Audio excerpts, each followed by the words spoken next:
Moving on, a recurring bill yet to pass, this time resurfacing thanks to Finance Minister Avigdor Lieberman. The cancellation of the exemptions on VAT, or value-added tax, for online overseas purchases of up to $75. And this in an attempt to encourage consumers to prioritize Israeli companies over those based abroad.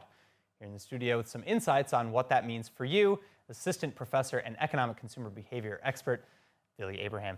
Vili, it's always a pleasure to have you back. Thank you. Always a pleasure to be here. All right, so first of all, just put this into context for our viewers. What do we currently pay on VAT, import taxes, and sales taxes?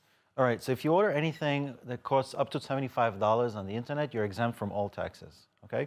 If it costs somewhere between $75 and $500, you pay VAT, and in certain cases, you also pay purchase tax. If it's between $500 and $1,000, then you pay VAT, purchase tax, sales tax. And if it's valued over $1,000, you're considered an importer. So you're paying everything, all these taxes, including insurance and lots of other stuff. So, okay, so why does the government want to cancel the VAT exemption for purchases arguably so little, under $75? And what, or would consumers rather and local businesses theoretically benefit from this? All in all, Israelis spend about 16 billion shekels annually buying things online. 65% of that is from purchases made abroad, Amazon, etc. And the government is losing somewhere between 1.5 billion and 2 billion shekels every year in taxes. And that's a lot now because the budget deficit is 150 billion shekels and they need to find a way to fill in the government coffers. As far as consumers, it is going to be more expensive, 17% more expensive, but I don't visualize people running to Israeli stores and buying, because usually the price difference between the products you buy here in Israel and the ones that you can buy online is huge. It's tens of percentage points and sometimes hundreds of percentage points.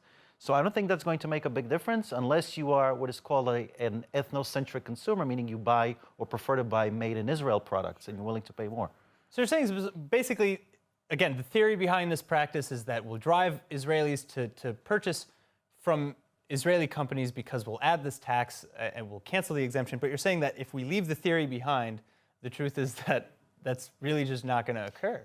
No, because Israelis want variety and they can find stuff on the internet that they cannot find in Israeli stores. And again, the big price difference. And I think if you look at businesses, I think a better way to cope, look, businesses are really angry about this. They think that they're losing a lot of money. And I think that a better strategy for businesses would be to decrease prices, lower their profit margins, and sell in larger, more competitive. Exactly, in bigger amounts. And this is how you can make more money. But if you have something in the States that costs $1 and you sell it here for $10 or $20, people are not going to buy it. But if you sell it for $2, a lot of people are going to buy it. And maybe if it's just even 10% more expensive than what you would buy online, but you can get it here more quickly or immediately, then it could be a bargain. Exactly. So we have to change the strategy. Unfortunately, I don't see Israelis flocking to stores now in Israel and buying a lot more because of the major price differences. Wow. All right. Well, so at least you gave us a couple of tips to maybe become a little bit more competitive in the international market. Vili Abraham, as always, thank you so much. It was a pleasure.